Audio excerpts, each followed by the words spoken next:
ఒక్క మంచి మాట. మోసం చేయకుండా మనం ఉండాలండి, కానీ మోసగింపబడకుండా కూడా జాగ్రత్త పడాలి.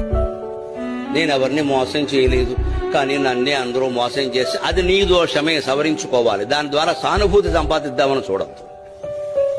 కలియుగంలో ఎప్పుడూ ధర్మం ఏమిటంటే మనం మోసానికి లోను కాకుండా ఉండాలి అంటే ఎదుటి వాళ్ళని మన పట్ల ఏం మాట్లాడుతున్నారో ఏం చేస్తున్నారో ఎప్పుడూ ఓ కన్నేసి ఉంచాలి.